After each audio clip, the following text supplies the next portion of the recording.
Tata memorial है वो है बंद। कारण है आज है जस्सूदा जन्म। प्रणाम सबने बचपन में कि गांधी जी ने दांडी में नमक के कानून के खिलाफ सत्याग्रह किया। ये भी पता लग रहा है कि कितना आसान है 500 से कम में यात्रा करना। जब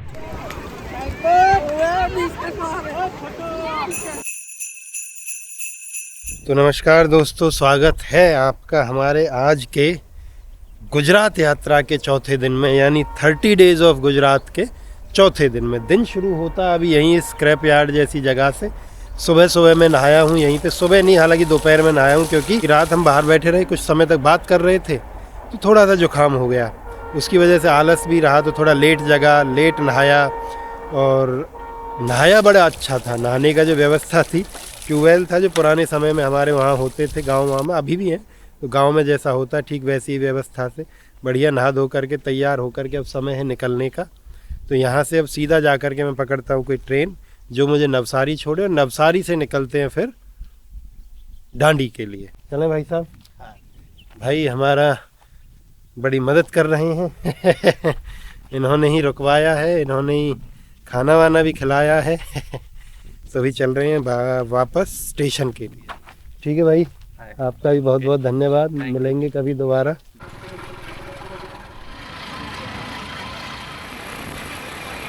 अभी आ गया हूँ मैं रेलवे स्टेशन। ये रखा भाई वलसाड़। हालांकि आज दिन शुरू करना था मुझे 8-9 बजे, और अब ये हो रहा है 2 बजे। है मेरी आदत कुछ लेट होने की, क्या कर सकते हैं। पर फिलहाल चलते हैं टिकट काउंटर की तरफ, टिकट लिया जाए और 10 मिनट में ट्रेन आने वाली, फिर उसको पकड़ा जाए। ये रहा भैया टिकट हमारा। ऑनलाइन मशीन से, जो मतलब मशीन लगी होती है वहाँ पे, उससे फ़ोन से पेमेंट करके निकाल सकते हो। तो वही लिया था 30 रुपये का। अब जा रहे हैं प्लेटफार्म पे। जुकाम तो हुआ है मुझे छींक भी आ रही है थोड़ी थोड़ी, पर सुबह तो आलस था, फिर दिमाग में आया सोते सोते ही 11-12 बजे लेट गया था कि नहीं भाई यात्री हैं तो अपना काम है चलते रहना, अब चाहे बीमार हो चाहे कुछ भी हो।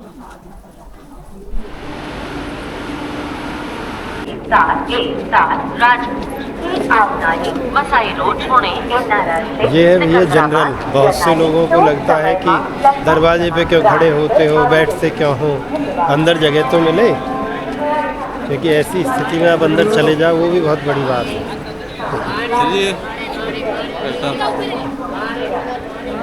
हाँ परसों दमन में था ना। हाँ तो भैया कुल मिला के आज मिल गई ये जगह के अंदर थोड़ा घुस जाए।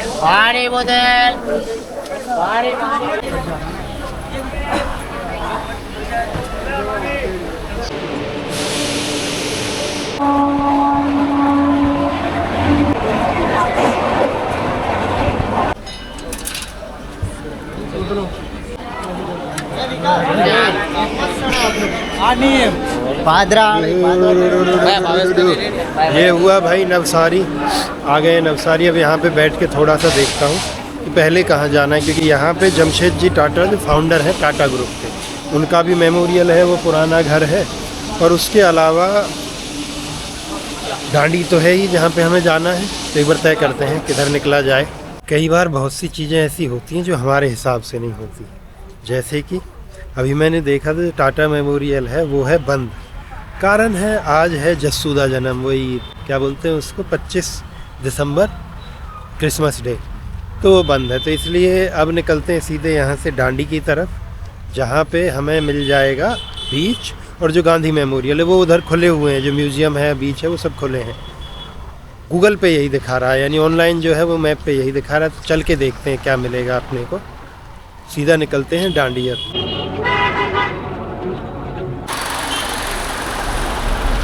अभी एक बड़ी अच्छी चीज़ हुई, वो ये कि रेलवे स्टेशन से बाहर निकल के पार्किंग थी। पार्किंग वाले से मैंने कहा कि भैया दांडी के लिए कैसे जाएंगे, तो उसको पता नहीं था बाहर का व्यक्ति होगा। तो एक पार्किंग में से मोटरसाइकिल निकाल के ले जा रहे थे भाई साहब। उन्होंने उनको रोका, बोले इनको पता होगा। तो मैंने पूछा, तो उन्होंने कहा कि यहाँ से आप ईरू 4 रास्ता जाइए, 10 रुपया मात्र लगेगा, और वहाँ से फिर आपको 20 रुपये में दांडी के लिए मिल जाएगी। तो अभी पीछे है ये ईरू 4 रास्ता, और ये जो लगी है गाड़ी ये जाएगी दांडी।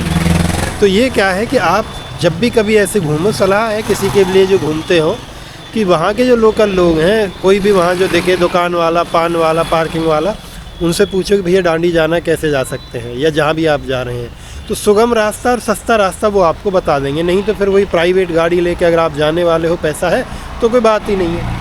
और ऐसे बजट ट्रैवल करते हो या बजट में घूमना चाहते हो तो इस प्रकार की चीज़ों की आवश्यकता आपको पड़ेगी। तो अभी बहुत दूर नहीं है डांडी से, कुछ देखता हूँ, या तो ये निकले या किसी के साथ लिफ्ट ले करके निकलते हैं डांडी। अभी इस ऑटो में बैठ के मैं जा रहा हूँ नवसारी से डांडी। तो एक चीज़ और मैंने जो यहाँ देखी कि यहाँ पे इंडस्ट्रीज़ तो बहुत हैं, साथ ही अगर खेती की बात करें तो नवसारी, वलसाड़, वापी इस इलाके में बागान बहुत हैं, चीकू के, आम के। यहाँ एक अलग वैरायटी होती है आम की, वो बहुत हैं यहाँ पे। ये देखो पेड़ ये भी दिख रहे हैं, शायद इमली का है, नहीं कुछ और है। तो हरियाली भी बहुत है, इंडस्ट्रीज़ भी बहुत हैं, खेती भी अच्छी है। बाकी नॉर्मल जो खेती है मुझे लगता है ये वही हमारे जो उत्तर भारत में खेती होती है जिस प्रकार से, वैसी ही फसलें हैं, वैसे ही मौसम है, वैसी ही चीज़ें हैं। तो कोई विशेष अंतर नहीं है बाकी चीज़ों में, पर लोग अच्छे हैं ओवरऑल। क्योंकि यहाँ पे मैंने देखा है कि बहुत से बाहर की जगहों के लोग भी काम करते हैं, यूपी से, बिहार से, झारखंड से आए हुए बहुत लोग हैं, और कोई भेदभाव नहीं होता। बहुत लोगों से मैंने बात की कि भाई कैसा है, किस तरीके से आपको ट्रीट किया जाता है, तो बोले नहीं घर जैसा ही है, कोई विशेष अंतर नहीं है। यानी जैसे और बहुत से राज्य हमारे पास उदाहरण हैं जहाँ पे बाहर से आए मज़दूरों को परेशान किया जाता है और गलत व्यवहार किया जाता है, भेदभाव भी है, तो ऐसा यहाँ पे नहीं है, गुजरात में नहीं है। तो वो चीज़ अच्छी भी है। बाकी अभी चलते हैं डांडी, वहाँ पे और बातें करेंगे। फिर आ गया हूँ डांडी, और ये जो है बाहर का हिस्सा है, अंदर म्यूज़ियम है, उसके बाद आगे भी 2-1 जगहें हैं म्यूज़ियम टाइप की हैं, वो भी फिर वहाँ चलेंगे। अब यहाँ बताया गया है कि अंदर कैमरा अलाउड नहीं है, तो ठीक है अंदर नहीं ले जाएंगे, कोई भी इन्होंने अपने कारण बनाए होंगे ताकि अंदर ना जाए। बाहर वो 3 बंदर बने हैं जो सिग्नेचर हैं, पहचान है गांधी जी के लिए। तो एक बार अंदर होकर के मैं आता हूँ, जो दिखेगा वो आपको बताएंगे। फिर चलते हैं बाहर होते हुए आगे बीच की तरफ जहाँ से इस सब की शुरुआत हुई।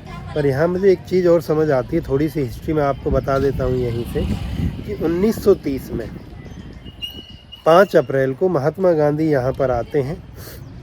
अहमदाबाद से वो पैदल चल के आते हैं, तो बहुत सारी भीड़ भी उनके साथ में आती है, हज़ारों लोग थे। और यहाँ आकर के जो अंग्रेज़ों का एक्ट था कि भाई कोई भी व्यक्ति अपने आप नमक नहीं बना सकता, यानी कोई व्यक्ति नमक बनाएगा तो वो कानून का उल्लंघन करेगा, उसके लिए उसे सज़ा, जेल जो भी है, जुर्माना, वो सब लगेगा। ताकि जो एसेंशियल कमोडिटी है यानी नमक, सबसे महत्वपूर्ण चीज़ है गरीब से गरीब व्यक्ति के लिए भी, उसको उन्होंने टैक्स के अंडर कर दिया कि वही बनाएंगे वही बेचेंगे, ताकि लोगों को अच्छे से गुलाम बनाया जा सके। तो गांधी जी यहाँ पर आते हैं और उस कानून का उल्लंघन करते हैं। ये बात यहाँ पे ये भी दर्शाती है कि कानून भले ही किसी ने बनाया हो, कितना ही बड़ा हो, पर जनता को हक है अगर उन्हें वह सही नहीं लगे तो उसके प्रति विरोध प्रदर्शन करने का, चाहे वो तब की गोरों की सरकार हो या आज की भारत में किसी अन्य पार्टी की सरकार हो। तो इस जनता को हमेशा हक है, क्योंकि कानून बनाए जाते हैं जनता के भले के लिए, और अगर जनता को लगता है कि उसका भला उसमें नहीं है तो वो कतई खुल करके निष्पक्ष रूप से उसका विरोध कर सकती है, वो जनता के हित में है। वही गांधी जी ने किया। उसके बाद 1 महीने बाद उनकी और 60,000 लोगों की गिरफ्तारी हुई उस नमक कानून का उल्लंघन करने के कारण, क्योंकि उसके बाद बहुत सी जगहों पे लोगों ने नमक बनाना शुरू किया। इसके 1 साल बाद गांधी इरविन पैक्ट होता है, जिसमें फिर ये तय किया जाता है कि लोग यहाँ पे, यानी जो समुद्र किनारे की जो जगहें हैं, यहाँ पे वो बना सकते हैं नमक, और कमर्शियल यूज़ के लिए नहीं। तो कुल मिला के ये था कि गोरों का भी ईगो था, वो सीधे सीधे अगर उसको ख़त्म कर देते कानून को तो ये होता कि भाई गांधी जी जीत गए। परंतु उसके बाद से वो शुरू हो गया और उन्होंने मेन लैंड में कहा कि भाई वहाँ पे, यानी जो मैदानी इलाके हैं अंदर के, वहाँ पे ये कानून लागू रहेगा, तो वहाँ रखो, वहाँ कौन सा समुंदर आ रहा है। तो ये थी हिस्ट्री, जिसके कारण यहाँ डांडी में आज ये सारी व्यवस्था है। और ये दिखाता है कि कोई भी जो जगह है ना, वो इतिहास को संजोए हुए है, चाहे वो ये डांडी का म्यूज़ियम हो, डांडी गांव हो, यहाँ का बीच हो, या कोई अन्य जगह हो। इसीलिए मैं यहाँ पे आया हूँ, ताकि मैं यहाँ आकर के अच्छे तरीके से उस इतिहास के बारे में बात कर सकूँ, आप सबको बता सकूँ। तो फ़िलहाल अंदर चलते हैं जहाँ पे कैमरा अलाउड नहीं है, उसके बाद फिर आगे चलेंगे।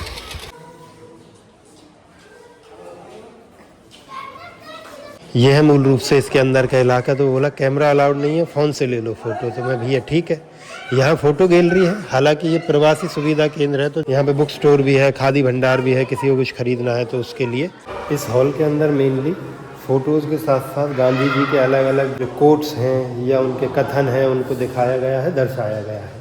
इसके बाद है खादी भंडार, तो वहाँ भी चलते हैं थोड़ी देर। मुझे भी अच्छा लगता है इन चीज़ों को पढ़ने में। ये हुआ एक तरीके से यात्री सुविधा केंद्र। अंदर क्या है कि बोले कैमरा नहीं ले जा सकते पर फ़ोन से वीडियो बना सकते हो। तो मुझे नहीं पता था, पहले मुझे भी लगा थोड़ा सा कि क्यों नहीं ले जाने दे रहे, तो इनकी अपनी कोई पॉलिसी होगी, पर ठीक है। और हाँ, एक सुधार और है कि उसमें जो नमक कानून था उस पर 1929 में गोरों ने उस पर टैक्स बढ़ा दिया था और उसको लगभग 2400% कर दिया था, 2400%। तो ये इस आंदोलन की शुरुआत हुई और ये सब हुआ। चलते हैं अभी आगे की एक दो और जगहें जो हैं वहाँ पे, फिर बीच।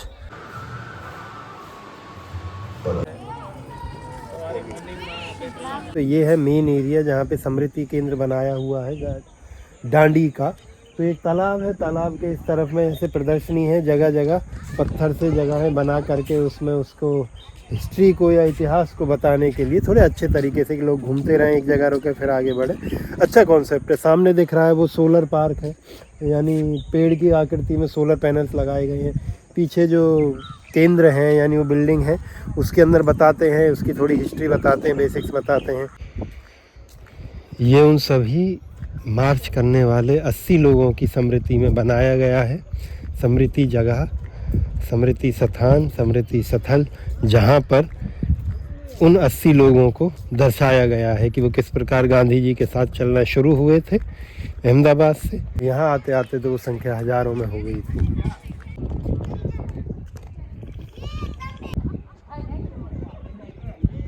इस पूरे परिसर में देखने लायक बड़ी अच्छी अच्छी चीज़ें हैं, समय बिताने लायक भी बहुत कुछ है। ये जो आप देख रहे हो पेड़ की आकृति में लगाए गए सोलर पैनल, सोलर पार्क हैं, निश्चित रूप से इस परिसर को बिजली प्रदान करने के लिए बनाए गए होंगे। कुल मिला के मुझे ये जगह बड़ी पसंद आई है और मैं ये ज़रूर कहूँगा आप लोगों से कि जब भी आप डांडी की तरफ या गुजरात में इस इलाके में घूमने आ रहे हो सूरत के आसपास, तो ये जगह आना कतई मत भूलना। क्योंकि सिर्फ इसलिए नहीं कि ये देखने में बड़ी सुंदर है, पीछे सोलर लाइट अच्छी लगती हैं, उधर ये पेड़, ये तालाब, ये पीछे स्मारक, इन सब से कहीं ज़्यादा है यहाँ पे जो इतिहास लिखा गया वो। और यहाँ ऐसी जगहों पे जब आते हैं ना, पता हम सबको है, पढ़ा हम सब ने बचपन में कि गांधी जी ने डांडी में नमक के कानून के खिलाफ सत्याग्रह किया, परंतु सच ये है कि जब उस जगह पर आकर के देखते हैं तो समझ आता है, अंदर तक वो हिट करता है कि हाँ यार, इतना भी दम था अपने उन बुड्ढों में, हमारे उन वीरों में। बुड्ढे में वैसे कहा है, बुड्ढे ही थे गांधी जी। अगर शरीर से देखा जाए तो कोई बहुत हट्टे कट्टे भी नहीं थे, बहुत नौजवान भी नहीं थे उस समय तो, पर फिर भी उनके अंदर इतना साहस था, इतना दम था कि उन्होंने ये कार्य किया, गोरों को भगाने का कार्य किया। भले ही आप कितना ही उनसे हेट करो, भले ही आप किसी एक विचारधारा के प्रभाव के कारण कहो कि नहीं गांधी कुछ नहीं, उसने कुछ नहीं किया, पर सच ये है किया तो बहुत कुछ है क्योंकि वो दिखता है ज़मीन पे। नहीं किया होता तो इतना कुछ होता नहीं, दिखता नहीं। सारी दुनिया में लोग पागल नहीं है। नेल्सन मंडेला और बड़े बड़े नेता स्टीव जॉब्स जैसे जो गांधी से प्रभावित थे, उसकी विचारधारा से प्रभावित थे, तो बात बनती है, यहाँ आना बनता है। चलते हैं आगे, यहाँ से बाहर निकलते हुए मेन उस बीच की तरफ, समुद्र तट की तरफ, फिर उसके बाद शाम का अंत करेंगे और मैं यहाँ से सूरत की तरफ निकलूँगा। ये एक और परिसर है, ये जगह बड़ी अच्छी है। यहाँ पे क्या है, जो पॉट बने हुए हैं इनके अंदर हीटर है, वहाँ से आप गर्म खारा पानी ले करके इस हीटर के अंदर रख सकते हैं प्लेट पे। तो उससे क्या होगा कि नमक बनता हुआ आप देख सकते हो। वो एक्टिविटी आप खुद से कर सकते हो, 15-20 मिनट लगते हैं, पानी भाप बन के उड़ जाएगा और नमक नमक उस पर रह जाएगा। तो अच्छी चीज़ है, आप खुद भी एक बार ट्राई करके देख सकते हो, समझ आ जाएगा कि नमक बनता कैसे है। निकलते हुए आपको एक चीज़ और दिखा देता हूँ। ये जो पीछे बंगलो है ये है सैफी विला, उस समय पर जहाँ महात्मा गांधी जी आकर के रात को रुके और अगले दिन सुबह सुबह उन्होंने 6 अप्रैल को वो कानून तोड़ा। तो यहाँ से चलते हैं आगे बीच की तरफ।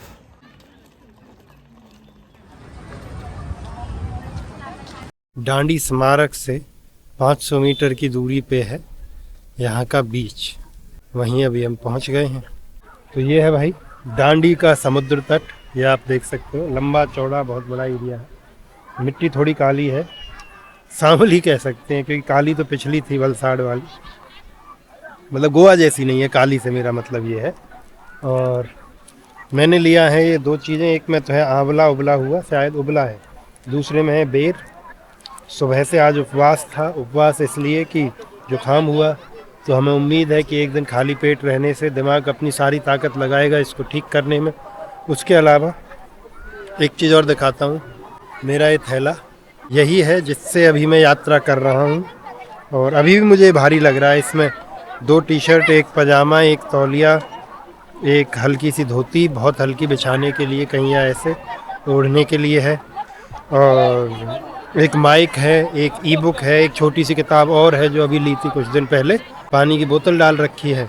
बहुत कुछ नहीं है इसके अलावा, फिर भी मुझे भारी लगता है ये, तो इसको और कम किया जाएगा कि 30 दिन में यही हो। दूसरा, आज एक बजट आपका कैलकुलेशन आज बता देता हूँ मैं, जो 500 रुपये से कम में हमारा करने की वो रहती है कि ये यात्रा को करना है। सुबह सबसे पहले जो 30 रुपये दिए रेल की टिकट के, उसके बाद में 10 रुपये एक ऑटो को, तो 40, फिर 35 रुपये दूसरे ऑटो को जिसने मुझे डांडी छोड़ा, तो 40 थी 70 पाँ 75 हो गए। उसके बाद 20 रुपये की यहाँ म्यूज़ियम की टिकट थी तो 95, फिर ये 30 रुपये का ये है, तो ये हो गए हमारे 125। वापसी की भी वही समझ लो कि 30-40 की टिकट और लगेगी, तो ऑलमोस्ट 150-200 रुपये के अंदर मुझे लग रहा है आज का दिन निकल जाएगा। क्योंकि सूरत में एक मित्र रहते हैं, उनके पास जा रहा हूँ, तो शायद खाने और रहने का पैसा आज नहीं देना होगा। ऐसा नहीं है कि मैं बचा रहा हूँ डेलिबरेटली, उनसे मिलना था ही, और लोग इनवाइट कर रहे हैं और मैं भी उसको स्वीकार कर रहा हूँ खुले दिल से। और इससे ये भी पता लग रहा है कि कितना आसान है 500 से कम में यात्रा करना। जब मैंने प्लान किया था तो मुझे लगा कि भाई मैं किसी दिन किसी रेलवे स्टेशन पे सो रहा हूँगा, किसी दिन मैं कहीं बीच किनारे सो जाऊँगा, किसी दिन मैं कहीं मंदिर में सो जाऊँगा, तो अभी तो वो मौका आया ही नहीं है। कल भी एक भाई ले गए अपने साथ में, वो कंस्ट्रक्शन यार्ड पे उनका जो जगह थी सोने की। तो देखते हैं अभी कहाँ तक चलती है ये व्यवस्था और कितनी चलती है, पर मज़ेदार है यात्रा, मेरे लिए बड़ी सुखद है, आनंददायक है। और जो बोर हो रहा था मैं गोवा बैठे बैठे, वो अभी नहीं हो रहा है। तो ये देखिए पीछे हो रहा है अभी सनसेट, जो बड़ा आनंदपूर्ण है जिसको देखना। उम्मीद है आपको आज की वीडियो पसंद आई होगी, महात्मा गांधी के बारे में जो हमने बातें की वो भी पसंद आई होगी। कल फिर मिलते हैं एक और नए दिन में। इसी के साथ नमस्कार, राम राम।